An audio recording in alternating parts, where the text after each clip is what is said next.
If you host an interview-based podcast, you are the most constant thing on your show. Your audience may enjoy your guests, but ultimately, they're coming back for you. So how can you create a deeper connection with your audience? My suggestion, solo video podcast episodes. Yes, it can be scary, but in this video, I'm going to share 7 solo video podcast episode formats that you can try out right now today. Hey everyone, my name is Angela. I'm the host of the Honey and Hustle podcast. And today I just want to share a few things that I've learned over the course of the last 4 years or so of hosting an interview-based show and sprinkling in some solo video podcast episodes here and there. The first one, a Q&A style video. Yes, it's the oldest trick in the book, but your audience will probably love the extra attention and care that you're giving them by reaching out and having that two-way conversation with them. And a lot of times I've seen people post, on Twitter or LinkedIn or even the YouTube community post, hey, I want to make a Q&A video. Submit some questions you've always wanted to ask me about the show, podcasting, whatever your expertise is.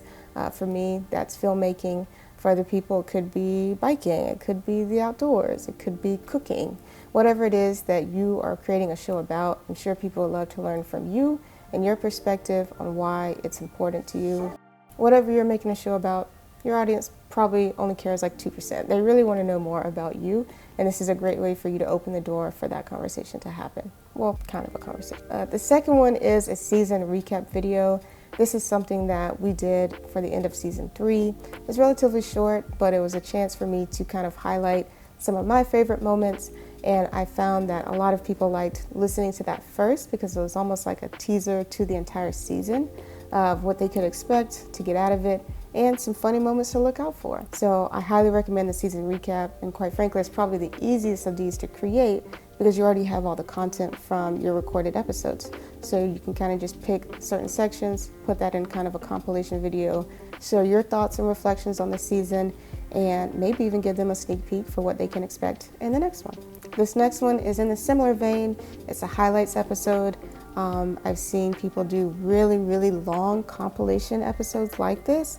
It can be any length that you desire, but sharing highlights from each guest episode from a season or even from a particular niche or content topic, just finding one good place for people to go and really get a taste of the guests that you have on the show and some of the key moments that you want to bring up for them. We did a highlight episode at the end of season 3 that ended up being around 30 minutes, and I think our audience really enjoyed that, and even on YouTube, our watch time was really good on that one. So it was a really good way if you, again, maybe aren't as comfortable being the only thing in the video or in the episode. This is a good way to have a good mix of your voice and your perspective, but also bring in your guests, which again, you already had the content for once you finish the season. This fourth one, if you're doing in-person episodes, this is a must because I know that you have them, and it's bloopers and outtakes. Yes, there are some bloopers and outtakes that happen in remote recordings, but I found that they happen maybe a little bit less. And when you're in person, life happens, things happen, funny moments happen, and as you're just kind of talking to them before you get started, any number of things can be said. So it's always great to have those bloopers and those outtakes. I think my audience, again, they just love to have a laugh with you. Not everything has to be so serious, which a lot of interview podcasts are. So this is a chance to kind of blow off some steam, show some personality, and give your audience some relief in a lighter episode to enjoy.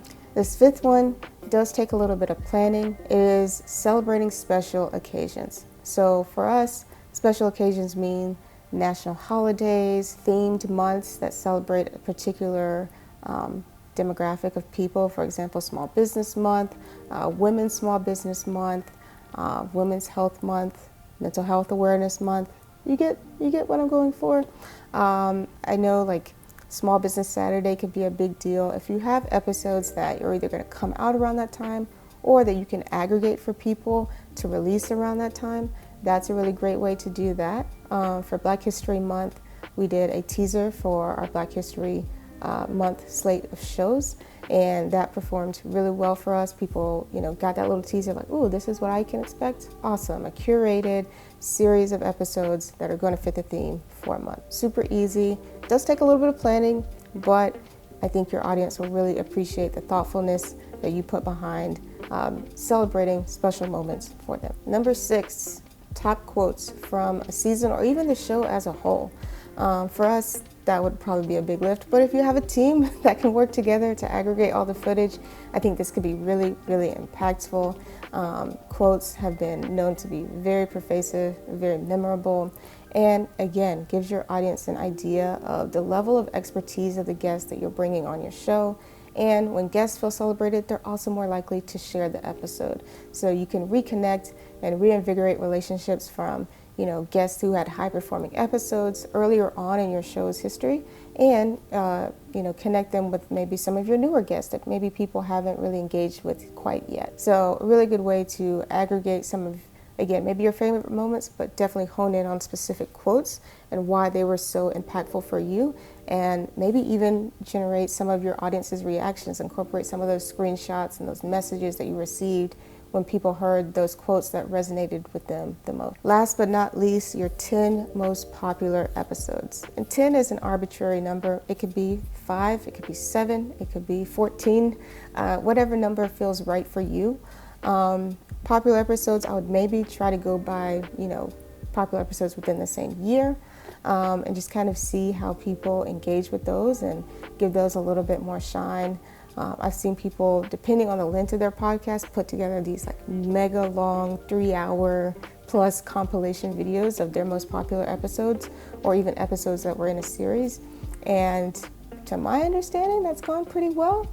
And I think for people who are doing the longer car rides, if you have a show where your average episode is around 30 to 45 minutes and people tend to prefer to have the option for a longer episode, this could be something that they really enjoy and appreciate for those longer car rides or flights or train rides, or when they're trying to avoid doing work.